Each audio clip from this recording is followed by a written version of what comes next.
What if that one trending belief, don't mix your colored pencils brands, is actually the thing holding your coloring back?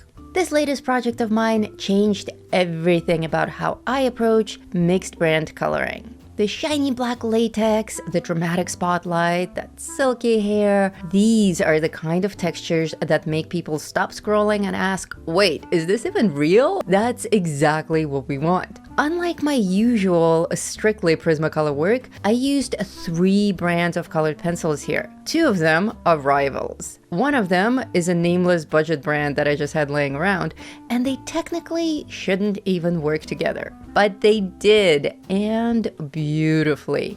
As a classically trained painter, when I finally switched to colored pencils as an adult, my instinct was the same as any painter. I want to mix, I want to blend, I want to push pigment around and make it do what I want. That's Prismacolor in a nutshell. If you use this brand, you know exactly what I'm talking about. They're soft, buttery, rich, and they blend like a dream. The pigment is strong, the color payoff is immediate, and when you layer them just right, you can achieve these seamless, almost airbrushed effects. For a painter, there is no substitute. This is super intuitive. Prismacolor Black in particular, there's nothing like it. It's dense, deep, and when layered correctly, it can look like real velvet or latex or leather. Prismacolor White is another one that I can't live without. But over the years, I kept hearing about this Faber-Castell Polychromos stuff over and over, and a lot of artists that I love and respect actually swear by this brand, so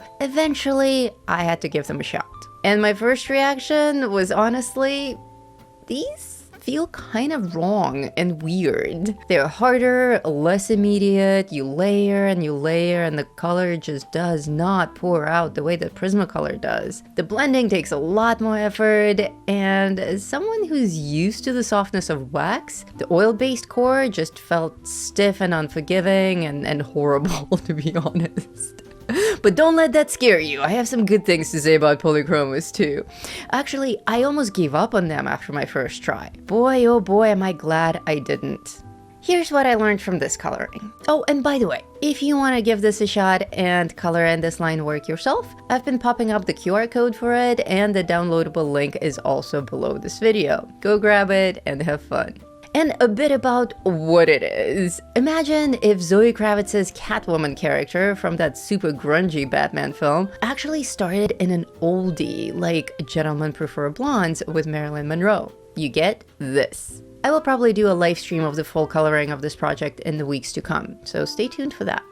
Anyway, what I learned is that Polychromos and Prismacolor are not rivals at all. They're not even competitors, really. They're specialists. And like any team of specialists, each one is extraordinary at something that the other struggles with. Polychromos are oil-based, and that means a harder core. You see, oil-based pencils are nothing like oil paint at all, quite the opposite in fact. There's no blending or smearing here, you can't push it around. However, that hard core gives you control, precision, and clean, crisp edges. You can sharpen these pencils to a needle point, and it will hold that tip too. They don't snap, they don't smear, and they don't bloom. That's that waxy residue film that you sometimes see on the surface of your Prismacolor work. That's called wax bloom. And Polychromos will never give you that because they're, well, not wax. So if you don't like that glare on your work, this brand is for you. Their light fastness rating is also through the roof, which means your colors stay true for years. But there is a trade-off. That harder, drier core is noticeably more difficult to blend with than wax pencils. It doesn't melt into previous layers of colors the way that Prismacolors do. I tried making this soft gradient transition on the spotlight and the shadows around my character in Polys, and I gotta tell you, it took a lot longer than what I'm used to with Prismas. And it never actually came out as seamless. You can still see the little sketch marks. So your actual shading needs to be even more precise than ever. These areas of the coloring page, this wasn't actually a very good use for Polychromos, but I got a feel for polys fast and I found a perfect use for them after all. We'll get to that in a minute. Prismacolor, on the other hand, is wax-based. Soft core, intense pigment, gorgeous blending. Well, you guys know, I have a bin of like 400 Prismacolor pencils on my desk and I use them religiously. They layer fast, they layer well, they fill in the tooth of the paper without you applying any pressure, and they create these luminous, glowing effects that make colored pencil work look painterly or even photorealistic. The downside is that softness also means fragility. The cores break more easily. I have a handful of Prismas that crumble no matter how well I sharpen them. My Prismacolor whites also snap pretty much every time I touch the paper, and you guys know I am very gentle. I have a very light hand. Still, it's just a matter of the pencil. The colors can also muddy if you overlayer, and yes, a wax bloom is a real thing. And some of you may not care about it, but for those of you who take photos of your art, or if like me, you actually record the process, it can be a real nuisance. What I discovered works really well is using Polychromos for my first 1 or 2 layers of color as a primer. Here on the dress, I used the poly gray to establish my dark and light areas, and then I went over that with a poly black. Why bother, you may ask, if the final layer was always going to be Prismacolor black? Well, the result speaks for itself. It's kind of flawless. Prismacolor black on its own, or even over several layers of other wax layers, will never be this smooth. Because you can't actually blend Prismas and polys, it was basically like changing the color of my paper without any consequences. It's kind of awesome. Additionally, I found that polys can get right up to the edge and keep that edge sharp and clean. This kind of contained the Prisma pigment, which can be a little powdery. You know, sometimes Prismas just can't ever get that sharp edge no matter what you do. Well, not anymore. Try this. For the fine detail work on the face, I did something that surprised even me. I went back in with Polychromos over my Prismacolor base, and it worked. It worked a lot better than that background. The harder oil pencil found traction on the smooth buttery wax surface and let me draw precise, clean, tiny, super tiny details without disturbing what was already there. It was counterintuitive, but on the detail, bringing the oil pencils back over the wax completely paid off. On the hair as well, I started with Prismacolor pink and white, but I fine-tuned it with a really, really sharp Polychromos magenta for those extra fine hairs. Chef's kiss. Perfection. The rule is, there are no rules. It's whatever works for you. Now, if you want to go really deep on all of this, the blending, the shading, the 3D effects, color mixing, the whole thing, I put everything I know into my one flagship course over at It's Easy to Draw Academy. It's called How to Use Colored Pencils Like a Pro, and it covers 3 years worth of university level material. Blending, shading, mood, lighting, color combos, plus several guided coloring projects so that you can actually practice everything as you go. One of everyone's favorite things about this course is that I teach every single segment using a different brand of colored pencils. So you get to see exactly what each brand can and cannot do, which honestly makes choosing your own materials so much easier. Link is below if you're curious, or scan this QR code, or just head over to www.itseasytodraw.com. It's 100% free to join, 100% free to start any course, and we even have a 100% money back guarantee, so check it out.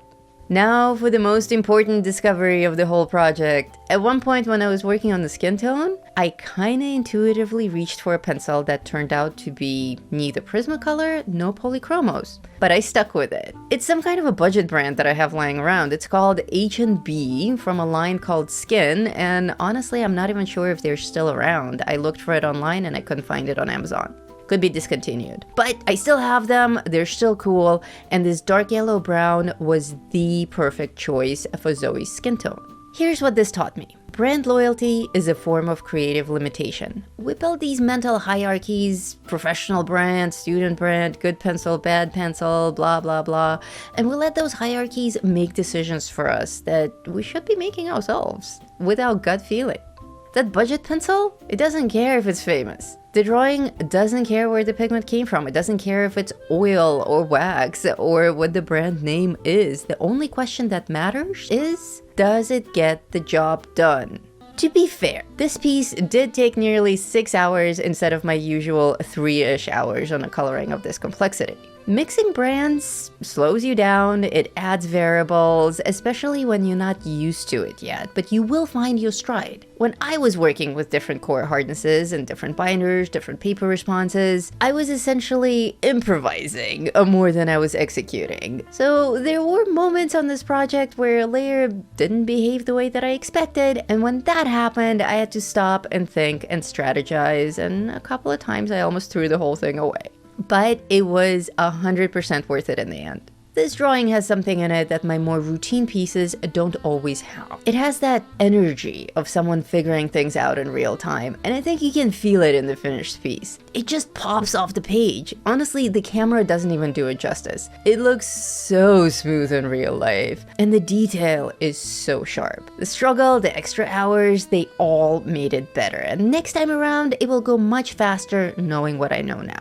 So, stop waiting for that perfect pencil setup before you experiment. You don't actually need the 120 Polychromos. I have the tiny set. You don't need the 150 Prismacolors and a perfectly curated collection of every colored pencil ever made. I actually used a grand total of 16 pencils here. Mix the brands that you own. The best technique isn't always the one in the textbooks. Sometimes it's the one you invented at 2 in the morning in poor lighting when you accidentally reached for the wrong pencil and it turned out to be exactly right. That's a true story. You know how when this dress was just in its first shading stages and it started to kind of look like silver? Well, if that's an effect that speaks to you, check out this video next and learn how to actually make fabric look like shiny reflective silver. And apply that effect to this coloring page. Imagine how stunning that will look.